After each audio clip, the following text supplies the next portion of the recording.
This is the Everyday AI Show, the everyday podcast where we simplify AI and bring its power to your fingertips. Listen daily for practical advice to boost your career, business, and everyday life. This podcast is supported by Google.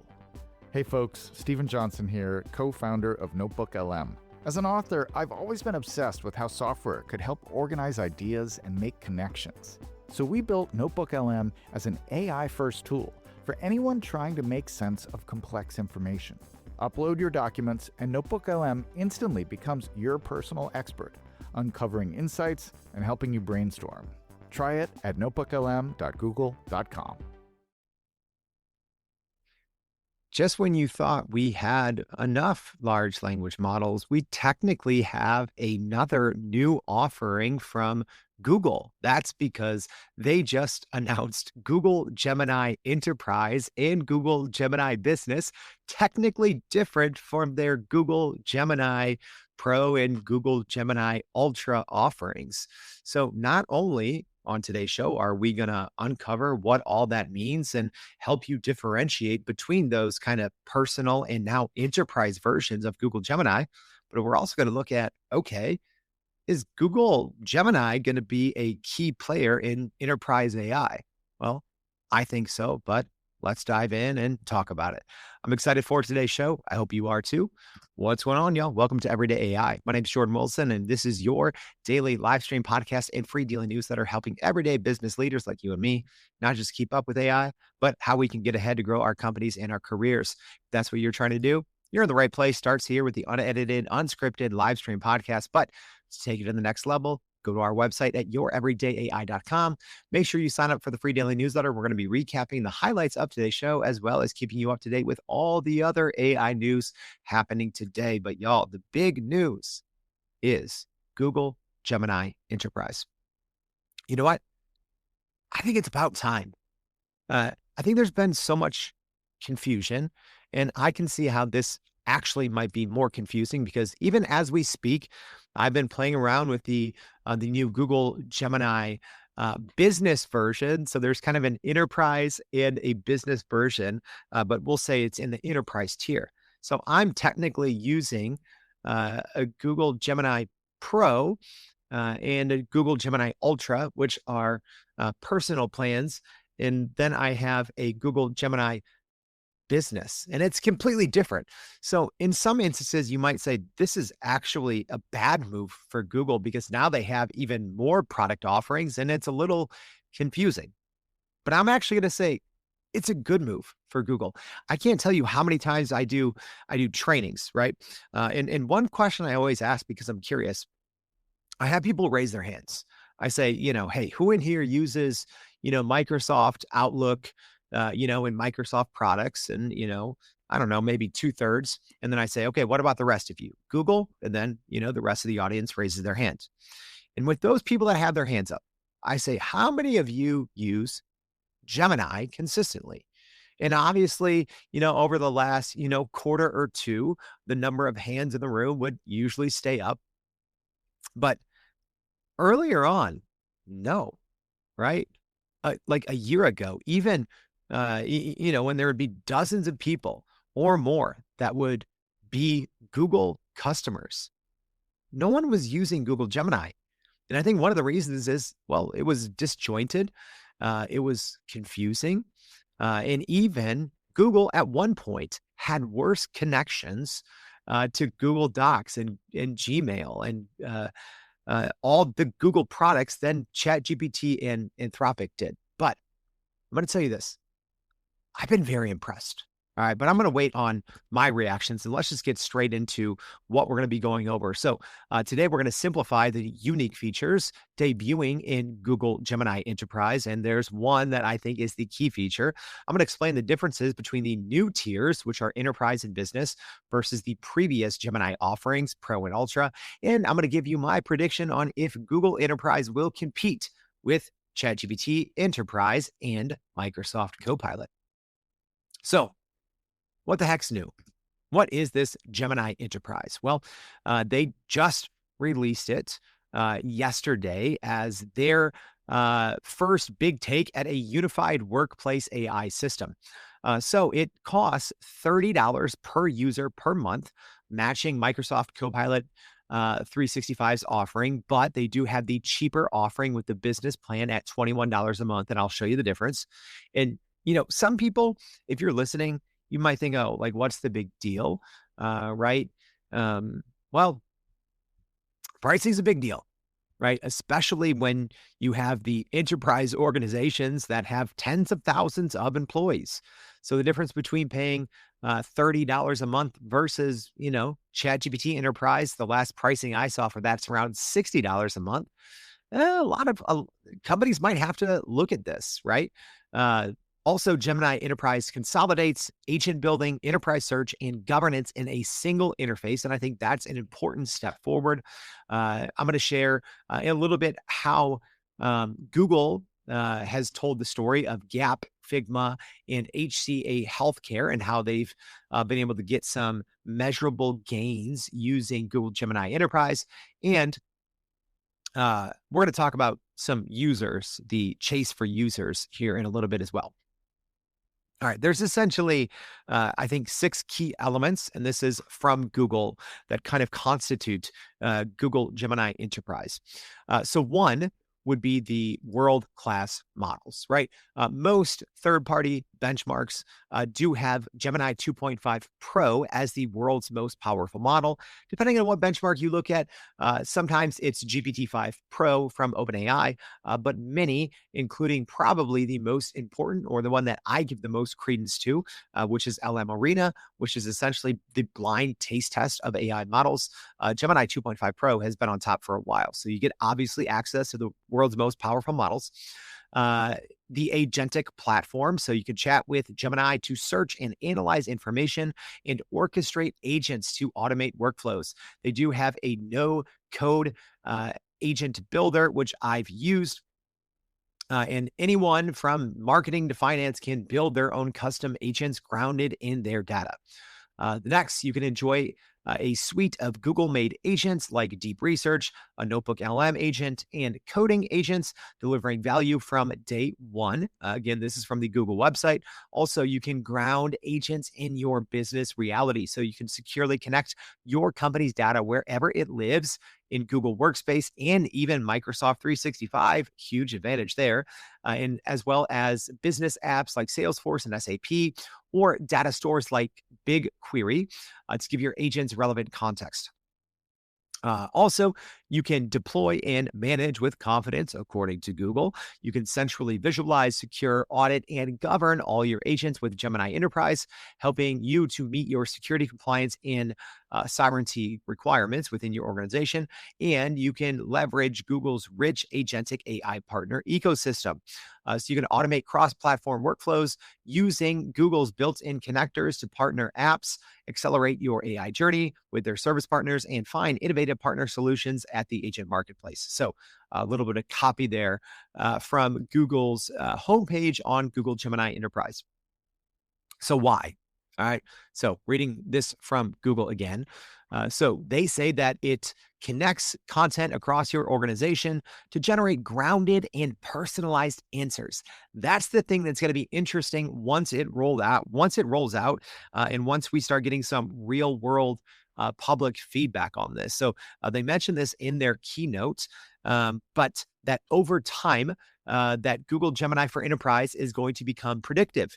It's going to know and understand what you want and what you are going to ask based on personalization and just the sheer amount of data that it has access to. So you can obviously process large volumes of enterprise data. You can sync and search your data across different SaaS systems such as Salesforce, Jira, and Confluence. You can enforce access-controlled search results and generative answers at scale. Yeah, so a lot of great features. So what Google is trying to put this out as the new front door for AI. That is their words. And I kind of respect that positioning, because the problem is Google's had like 10 side doors. And I think Microsoft has like 50 back doors, right? I field questions all the time from, small businesses, entrepreneurs, all the way up to, Fortune 100 companies. And these are the questions I get all the time, right? People are like, oh, well, what's the difference between using Google Gemini? If I have a pro account, if I'm using Google Gemini in Workspace, if I'm using Google Gemini in Word, if I'm using Google Gemini in Vertex, right? So technically you could make the argument that in the same way that I have, two windows open right now with two technically different versions of Google Gemini, my personal account and now my business account. But I think it makes sense. I think eventually Google may start consolidating certain things inside the platform. So I like that. And also, what they're trying to do is replace the fragmented tools that they have right now with one interface for all workplace AI interactions. Yes, you get access to all the latest models as well as VO3 video generation and image generation, as well as their no code workbench. So you can build multi step agents without any programming skills. I do want to see under the hood a little bit more on that. I've been using it for a little bit.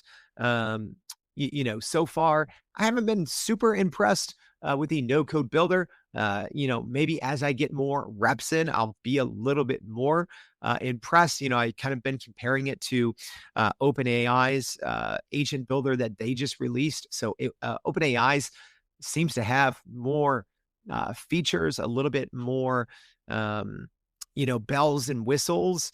The Gemini one doesn't seem that great, but ultimately, it comes down to performance. So we'll see how it performs. And I'm sure that Google is going to add on to this over time. Also, they do have the pre-built Google agents for deep research, which I'm going to talk about that here in a little bit. I do like one new feature in this, as well as pre-built agents for data science and customer engagement workflows as well. And, well, even if you're a Microsoft 365 organization, you can connect that enterprise data to Google Gemini Enterprise. So let's quickly break down the different tiers. All right. So on the personal plan side, so let's just say non-team, you have your Google Gemini Pro that costs $20 a month. That also, most people have that and they don't even know it. So essentially, if you're paying for Google One, so if you have a, paid workspace account, right? You have your, Google Drive storage, right? If you have a paid business account, you have access to Gemini Pro and you might not know it. The problem is, and it's been one of my biggest gripes since day one with Google Gemini, which it's gotten better over the last 4 or 5 months. But so many things, I've always had to use my personal Gmail. I couldn't use my work account in the same way that I could use my personal account with Google Gemini. There were certain features and functions that just didn't work, right? So even I pay for a Google Ultra, Gemini Ultra, which is $250 a month, but I use that on my personal Gmail because in Gemini Ultra, there's certain features that just weren't available if you had a workspace account. So now I like that Google is finally trying to hopefully tear that door down. And I hope that we see these other features and modes, and I throw modes out there in particularly. I hope we see these other modes and features make their way into Gemini Enterprise and Gemini Business, specifically two ones that I use so many times every single day would be their gems, Google Gems. And I love that you can use Google Gems as an example inside of Google Sheets. So I don't see gems inside of my Google business account. And I didn't see any mention of them in Gemini Enterprise. So Gemini Business or Gemini Enterprise. And then the other one, Canvas mode, right? So I would love to see Canvas mode, but don't see those so far. All right, so you have your Gemini Pro personal plan, $20 a month. Gemini Ultra personal plan, $250 a month. Comes with a bunch of, other perks as well. You get 30 terabytes of storage. Who can use 30 terabytes of storage? My gosh. I think you also get like YouTube Premium, some other things if you're on that Gemini Ultra plan. But now let's go to the kind of team or business tiers, the new ones that were just announced yesterday. So your Google Business, Google Gemini Business, that's the one that I'm on, costs $21 per month per user. And this is for small teams who need lighter controls. And then the Google Gemini Enterprise, that starts at $30 per month per user. And that also allows you to connect to some higher tier data, such as Microsoft 365, Salesforce, and SAP. So I don't have all those connection options on the business plan, but I also don't think I'm a small business. I don't think I'll qualify for the Gemini Enterprise plan. I reached out to the sales team, haven't heard anything back, but I did kind of get off the wait list for Gemini Business fairly quickly. So I do have a little comparison chart here, but the biggest things I think between the Gemini Business and the Gemini Enterprise, well, you get other pre-built agents. You get other data sources, like I said, on the enterprise plan. So I do have a comparison here, and I'm going to be sharing it in the newsletter as well. So if you want to check that out, but I'll say this: if you're a smaller, medium-sized business, you just may not qualify for Gemini Enterprise, right? And there's a limit to 300 seats on the business plan. So it depends on, will you even qualify for the Gemini Enterprise? Yes or no, who knows? But if not, I do think with Gemini Business, you're going to get a bulk of, everything that was announced, right? The grounded data, which I'm going to talk about, the agent builder, and just the new platform, kind of the new, Google front door to AI. You will get access to all of that. And speaking of grounding, that is the thing I'm most excited about, and I'm going to talk about. But first, going to pause for a quick word from our partners. This podcast is supported by Google.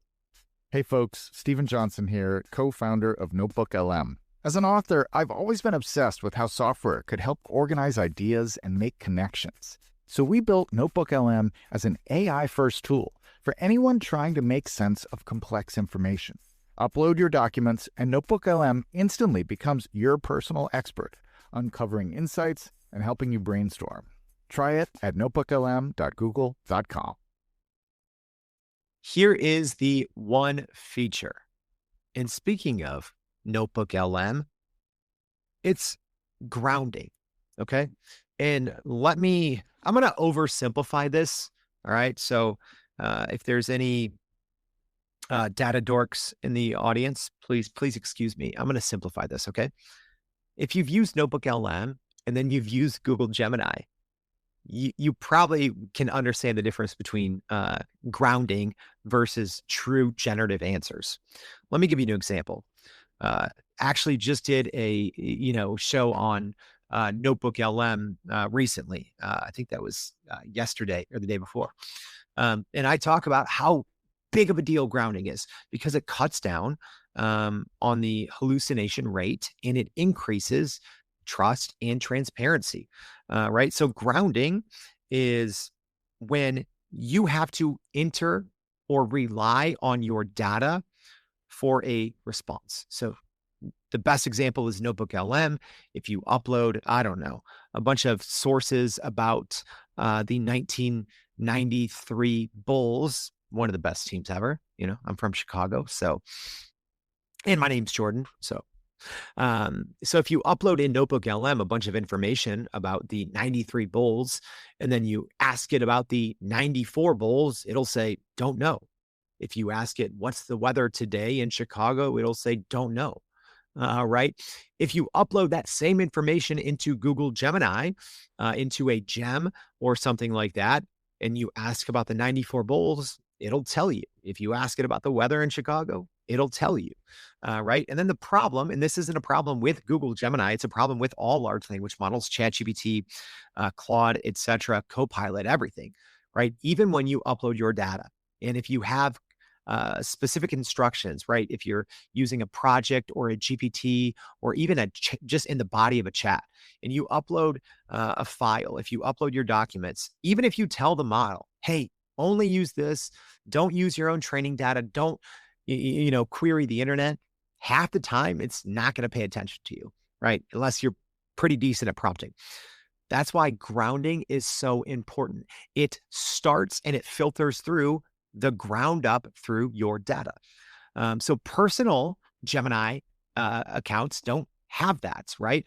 Yes, you can connect kind of their apps, I believe is what they're called, right? So you can, speak or chat with Gmail or speak or chat with a certain Google Drive document, but it's not always super accurate, right? And I've detailed that over the last, year and a half on this channel, maybe a little bit more on the YouTube channel. It's gotten much better.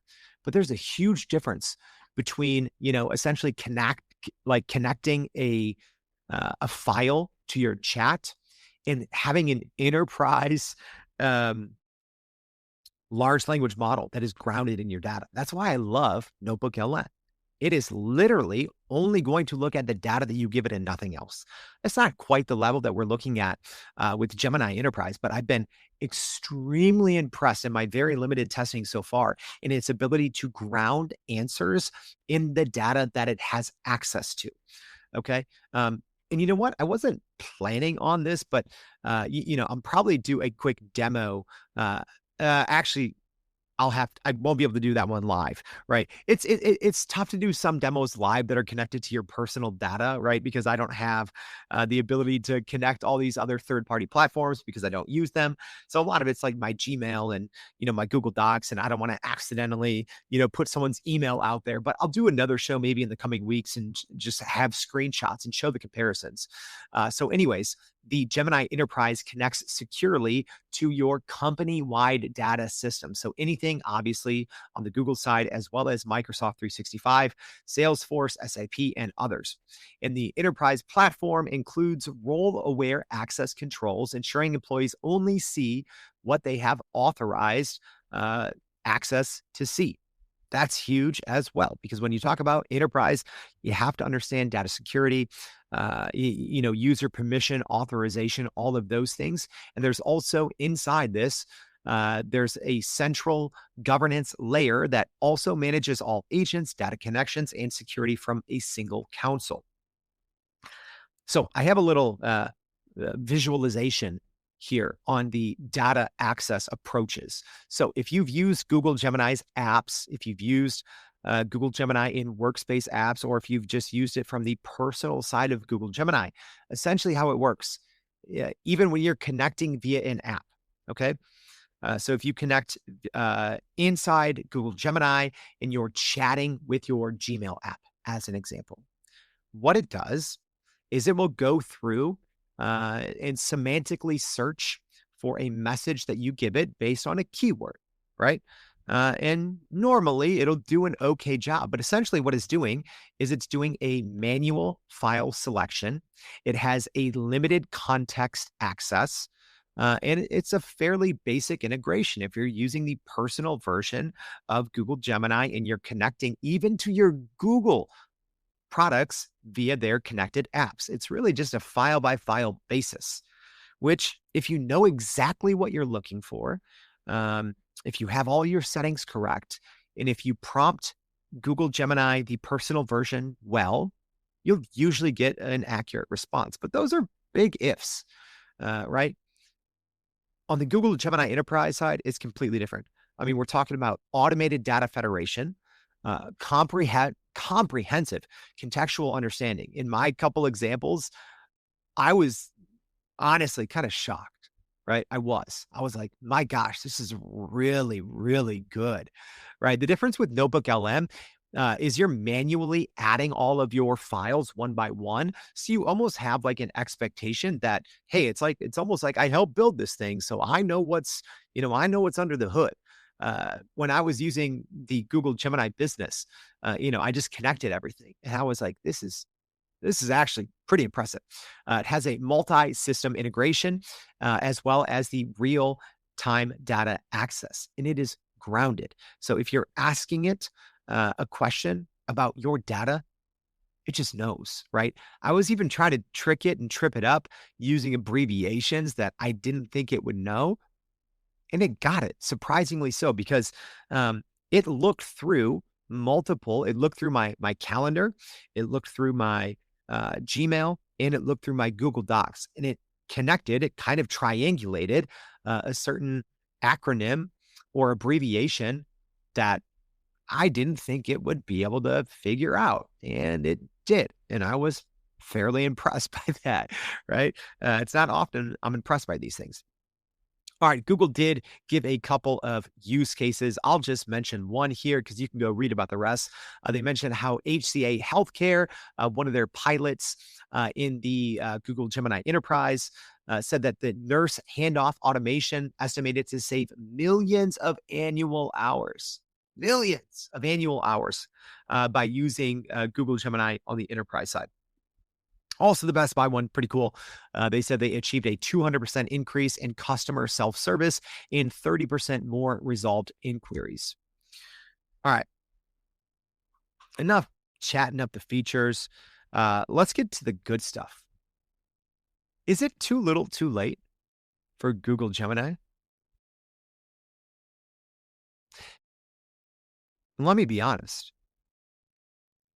15 months ago, 18 months ago, I think most people, including myself, would say, Google Gemini might not even be top 3, right? I think there was a period of time, maybe about early 2024, where it was definitely OpenAI number 1, Anthropic Claude number 2, and probably Microsoft Copilot number 3, right? And Google was like, yeah, all right, yeah, they're, number 4, maybe they can catch up top 3. And I think one of the reasons was that they didn't have a front door to AI. It was a very fragmented approach. And I think one of the reasons why, when I would go around to both in-person rooms and digital rooms and, asking all the people who used Google, hey, how many of you use Google Gemini? And so few hands went up. And I think one of the reasons is it had problem connecting to its own services. Google Gemini had a ton of issues connecting to its own services, even Google search, right? Even Google search. I've detailed this way too much, probably, especially in late 2023 and early 2024. So you have to think, is it too little, too late? Like I said, the enterprise platform looks impressive. Everything on paper, you heard the features. They're checking all the boxes. But ChatGPT is the user leader by a lot, and Microsoft is the literal operating system owner, right? And I don't think you have to worry about Apple. So, is it too little, too late for Google Gemini to be the top tier enterprise AI company? Let's look. So right now, ChatGPT says they have 800 million weekly active users. All right. Google Gemini last reports 450 million, but they are gaining. And they are gaining especially across their different platforms like Notebook LM, Nano Banana, right? They're coming out with all these, other products that, I do see now that they're integrating into the enterprise platform as well.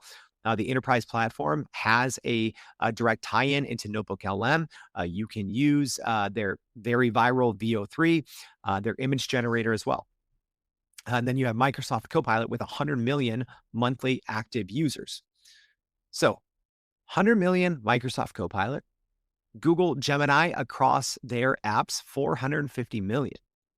But can anyone catch ChatGPT? Well, ChatGPT, that's just total users, 800 million. Microsoft Copilot, I would guess that the majority of theirs, not 100 million, but they have a pretty high percentage of paid users because of their early on stranglehold on the enterprise. They were the first enterprise company to come out with AI for the masses. But Google Gemini, I would say, is far behind. Most enterprise companies I talk to, they're on Microsoft Copilot Many of them aren't fans.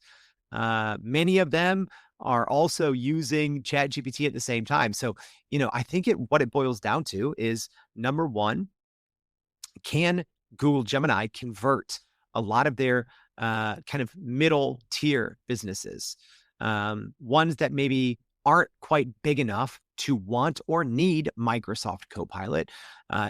Can they win over the Mac crowd, right? Because if you're Windows PC organization, which so many, especially in the US, so many enterprises run on, Windows PC. So for everyone else, right? So you think, okay, who's the Mac crowd, right? Startups, small, medium businesses. A lot of them were early on flocking to ChatGPT. And ChatGPT's enterprise, right? I think they've reported that I think it's more than 90% of the Fortune 500 use ChatGPT. So can Gemini cut into each of their lead? And I think, yeah, maybe they can. But before I'm going to end on that, before I'm going to give you some of my thoughts so far by using Gemini Business. So the agent builder, it's okay. I don't have a ton of practice in it so far. It's a little limited in how you can build the agents, right? It's not one of those, when you see the kind of nodes, right? That's what I have on my screen. It's similar if you're looking at a screenshot, it's similar to OpenAI's agent builder that they just released last week, or this week. But the agent builder has way more configuration instructions, right? And I think it's also like when you're working with nodes, right, these drag and drop little boxes on a canvas, you assume you can move them all over and, have all these tiers. And I don't know, maybe I'm just not good at it yet, but it seems very limited in functionality so far in terms of what you can do to customize the agents. However, the performance in my limited testing is pretty good, right? So it's maybe one of those things. If I had, SAP data, if I had, Salesforce, if I had these other platforms, maybe I would get more utility out of the agent builder. But it's simple, straightforward, and the performance is good so far. May not be super robust and flexible, but for what you need, it may do the job. One of their agents I like, obviously, is their deep research agent. And one of the reasons I like this is because it also connects to any of your connectors, right? So, whether it's the Google products, Confluence, Jira, OneDrive, Outlook, etc., right? Any of your connectors, you can run their deep research agent across all of that data, and it's dynamic. So overall, my thoughts personally. If you look back at it, the first iterations of Google's main AI products, aside from Notebook LM, haven't been very good. Some of them have been bad, right? Remember Bard? Bard wasn't good. First version of Google Gemini wasn't good. When Google rolled out Gemini in Workspace, it was bad. Not that it wasn't good, it was bad. It got better, right? Google AI Studio was okay, but it was clunky. Now it's a beast, right? Google Gemini itself, when it came out, was bad, right? Like I said. But Google Enterprise or Google, Gemini Enterprise or Gemini Business, it's actually starting off really good, right? First version of ChatGPT also, full disclosure, absolutely terrible. Absolutely terrible. I hated it. I didn't use it, right? Or I was using other versions of that technology, at the time through other platforms. First version of ChatGPT was awful. First version of Claude was awful, right? So it's not like I'm picking on Google's first iteration of AI products. That's just the truth. But when I'm using Gemini Enterprise, I'm like, wait, this is pretty impressive, right? And let me give you just one example. So I ran the same prompt connected to, and I ran it across 4 different platforms. So I ran it across my Google Gemini Pro account, my new Google Gemini business account that's grounded, keyword there, okay? Then my ChatGPT Pro account, and then my paid Claude account too. I forget if that's a Pro or what the heck it's called. All right. Same prompt. I connected all of the same things. I connected my Gmail, my Google Calendar, and my Google Drive. Ran the same prompt. Couple times, different variations, trying to trick each system each time. I couldn't trick Google Gemini Business. I couldn't. It didn't get anything wrong either. And the sourcing, because it's a grounded model, was extremely impressive. It was markedly better. And at least for me, because I suck at keeping up with things, and because of the podcast, I get so many emails, I can't keep up. One of my kind of recurring prompts or actions is always, checking my calendar against my Google Drive, against my Gmail. And now I'm going to be using this new Google Gemini business for that. And it is ridiculously good. All right. So final take. Well, I don't think that Google Gemini overnight is going to take away very much market share from ChatGPT or Copilot. However, I do think they're going to take small market share from each of them because it makes sense.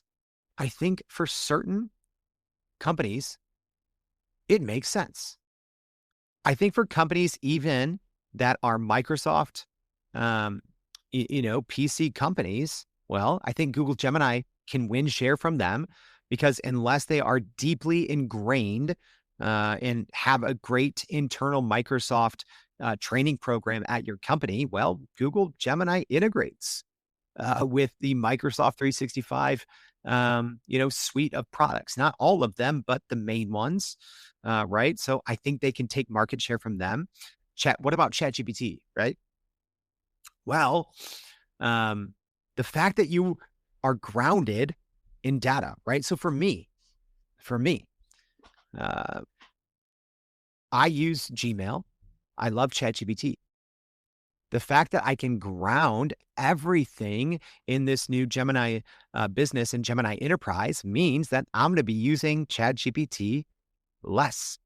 The difference between a large language model being grounded in your data versus it, going through kind of more of a, going out and looking at files individually. It's a huge difference. And from a pricing perspective too, right? Gemini Enterprise, half the cost of ChatGPT Enterprise. So for me personally, I would still probably use both, right? But I know many enterprises, right? If you're paying for tens of thousands or, thousands of seats, you got to make a decision. So a lot of people, when they roll out an enterprise account with ChatGPT, as an example, they start with, 100 seats, and then they go up to 500, and then they go up to 1,000. So I think that Google Gemini actually has a legit shot at picking off a decent amount of business. I think they can pick off from Microsoft Copilot just because their models are better overall, top to bottom. And Microsoft is starting to diversify their models from not just OpenAI. And I think they may pick off some either current enterprise customers or prospective enterprise customers from OpenAI as well on price. But the big takeaway here, Google before this, I don't think that they were a top 2 player in team enterprise AI, right? For developers, IT, right? Their Vertex platform, Google AI Studio. But for teams, I don't think before this, Google was a top 2 player. Now they can be, all right? And it's going to be more competition at the top, which means that we all win. So that's my final take. I hope this show was helpful as we went over the new features in Google Gemini Enterprise. So if you missed anything or if you just need a little more clarification, don't worry, we're going to have it all in the newsletter. So make sure you go to youreverydayai.com, sign up for the free daily newsletter. If this was helpful, if you're listening on the podcast, please make sure to subscribe, like, and follow the show. Thank you for tuning in. Hope to see you back tomorrow and every day for more Everyday AI. Thanks, y'all. This podcast is supported by Google. Hey folks, Stephen Johnson here, co-founder of Notebook LM. As an author, I've always been obsessed with how software could help organize ideas and make connections. So we built Notebook LM as an AI-first tool for anyone trying to make sense of complex information. Upload your documents and Notebook LM instantly becomes your personal expert, uncovering insights and helping you brainstorm. Try it at notebooklm.google.com. And that's a wrap for today's edition of Everyday AI. Thanks for joining us. If you enjoyed this episode, please subscribe and leave us a rating. It helps keep us going. For a little more AI magic, visit youreverydayai.com and sign up to our daily newsletter so you don't get left behind. Go break some barriers, and we'll see you next time.